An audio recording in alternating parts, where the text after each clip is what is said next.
Recent டேஸில் நம்ம வந்து சில இடங்களில் போஸ்டர்ஸ் பார்க்க முடிகிறது என்ன அப்படின்னா, என்றும் இளமையாக இருக்க ஸ்வீட் 16.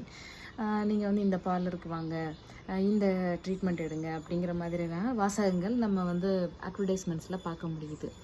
இளமை அப்படிங்கிறது எல்லாருக்கும் பிடிச்ச ஒரு அற்புதமான விஷயம். என்றைக்குமே இளமையாக இருக்கணும்னு நினைக்கிறது எல்லார் மனசுலேயும் இருக்கக்கூடிய ஒரு அடிப்படையான எண்ணமும் கூட. ஆனால் இளமையாக இருக்கணும்னா என்ன பண்ணணும் அப்படிங்கிறத முதல்ல மனசில் புரிஞ்சுக்கணும். இளமையாக இருக்கிறதுக்கு ஆரோக்கியமான வாழ்க்கை முறை தேவை.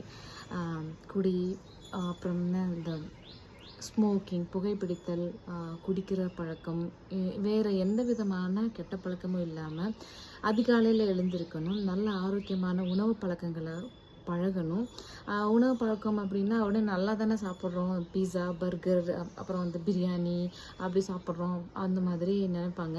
அதெல்லாம் ஆரோக்கியமான உணவுகள் கிடையாது. ஆரோக்கியமான உணவுகள் அப்படிங்கிறது தேடி பாருங்கள். நம்மளுடைய முன்னோர்கள் உண்ட உணவுகள் தான் ஆரோக்கியமான உணவுகளாக இருக்கும். அது கம்பாக இருக்கலாம், கேழ்வரகாக இருக்கலாம், பழைய சோறாக இருக்கலாம், காய்கறிகளாக இருக்கலாம். இப்படி பல விதங்களில் ஆரோக்கியமான உணவுகள் நம்மளை சுற்றி கொட்டி கிடக்கும். கீரைகள் சுற்றி எவ்வளோ கீரைகள் இருக்குது. இதெல்லாமே ஆரோக்கியமான உணவு பழக்கங்கள் தான். அதுவும் எந்த நேரத்தில் சாப்பிடணுங்கிற கணக்கும் இருக்குது.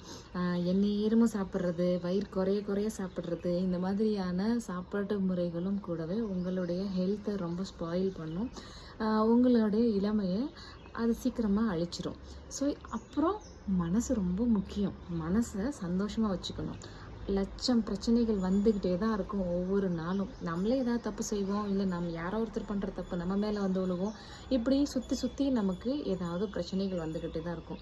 இது எல்லாத்தையும் சரி பண்ணிட்டாவே நம்ம வந்து இளமையாக அழகாக எப்பயுமே இருக்க முடியும்.